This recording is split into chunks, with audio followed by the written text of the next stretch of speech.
అదృష్టం దురదృష్టం తెలియదు కానీ నాకు సినిమాలు బాగా ఆడినప్పుడు డబ్బులు రాలేదు, సినిమాలు ఫెయిల్ అయినప్పుడు డబ్బులు వచ్చినాయి నాకు.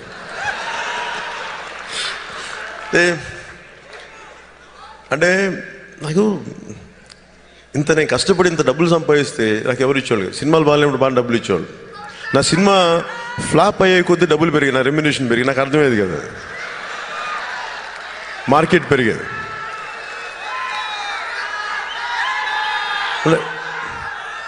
అది ఎందుకు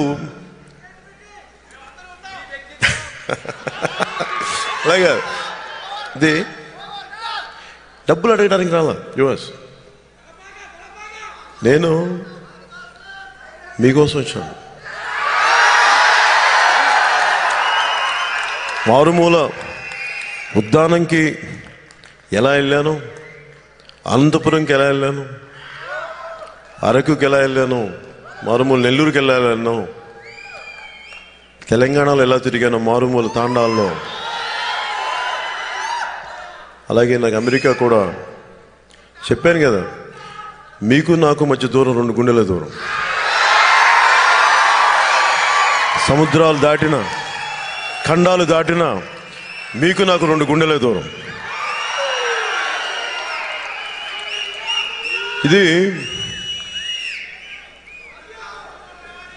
ఇది స్లోగన్స్ కాదు, దట్స్ ఆనెస్ట్. ఇది 2 ఇది ఇది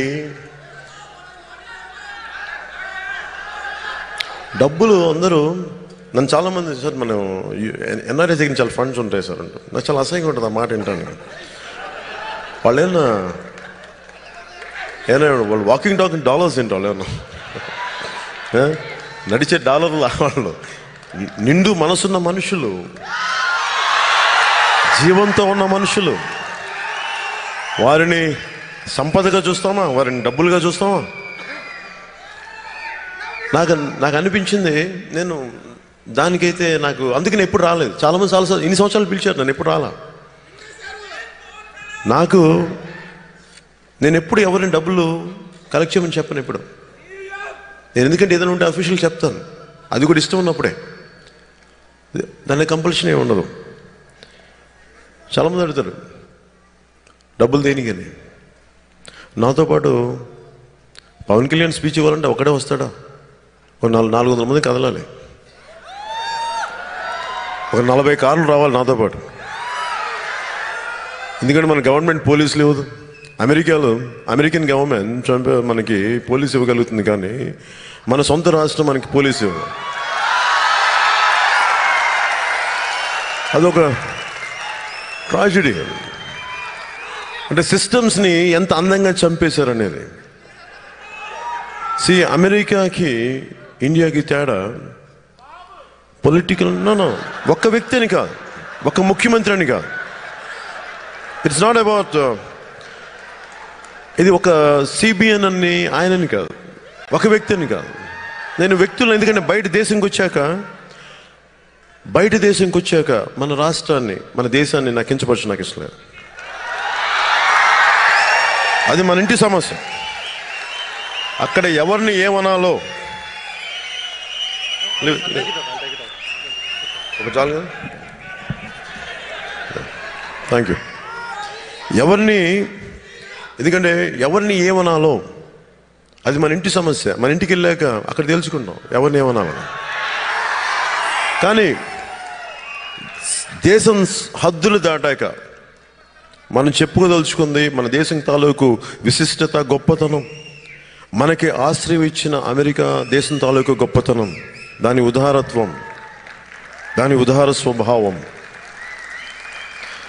అమెరికా ఇండియాకి ఎంత దగ్గర సంబంధం ఉందంటే, కొలంబస్ భారతదేశాన్ని, ఇండియాని కనిపెడదామని అమెరికాని కనిపెట్టాడు. భారతదేశం ఒక్కటే దేశంలో ఎంత గొప్ప దేశం అంటే, మనం ఎవరి మీద దాడి చేయలేదు, మనం ఎవరి ఆస్తులు అవసరం లేదు, ఎవరి దేశం మనం వెళ్ళాం. అంత స్వయం సంపత్తి ఉన్న దేశం మన దేశం, భారతదేశం. అంత గొప్ప దేశం. అలాంటి దేశానికి అందరూ రావాలనుకున్నారు, కనిపెట్టాలనుకున్నారు, దాని సంపదను తీసుకెళ్లాలనుకున్నారు. కానీ అన్ని దేశాలు వేరే దేశాలను దోచుకోవాలనుకున్నాయి. కానీ ఒక్క భారతదేశమే ఏ దేశాన్ని వచ్చిన దాన్ని ఇచ్చింది తిరిగి. దేశం అంత గొప్ప దేశం. అలాంటి దేశాన్ని రావాలని చెప్పి కొలంబస్ వస్తే అది ఆయనకి ఇంకొక దేశం ఇచ్చింది, అమెరికా ఇచ్చింది. సో అందుకని మనకి మొదటి నుంచి మనకి ఒక అవినాభావ సంబంధం ఉంది. మనకు బలమైన సంబంధం ఉన్న దేశం, మనకు ఒకలాంటి బంధం ఉన్న దేశం ఇది. నాకు పాలిటిక్స్ ఇంట్రెస్ట్ రావడానికి అంటే బలంగా చేద్దామని నిర్ణయించుకున్నాక 2003లో మా అమ్మకి చెప్పాను, నేను పాలిటిక్స్కి వెళ్తానమ్మా. అంటే నీకు పిచ్చేంటో నీకమ్మా, మనమేంట్రా మనం కూర్చోబెట్టిన శుభ్రంగా సినిమాలు చేసుకోకంటే మా అమ్మ చెప్పలేకపోయాను. సినిమాల ముందు నుంచి నాకు ఈ రౌడిజం చేసేవాళ్ళు, ఈ కరప్షన్ చేసేవాళ్ళు, వీళ్ళు మనకు విలువలు చెప్తామంటే చిరాకు ఉంటుంది నాకు. మనల్ని ఏమో గాంధీజీ గారిని ప్రేమించమంటారు, అంబేద్కర్ గారి దాంట్లో ఏమంటారు. వీళ్ళేమో స్కాములు అవి అడ్డగోళ్ళు చేస్తూ ఉంటే మళ్ళీ వీళ్ళకి మనందరం సలాములు చేయాలి, గులాంగిరీలు చేయాలి వీళ్ళకి.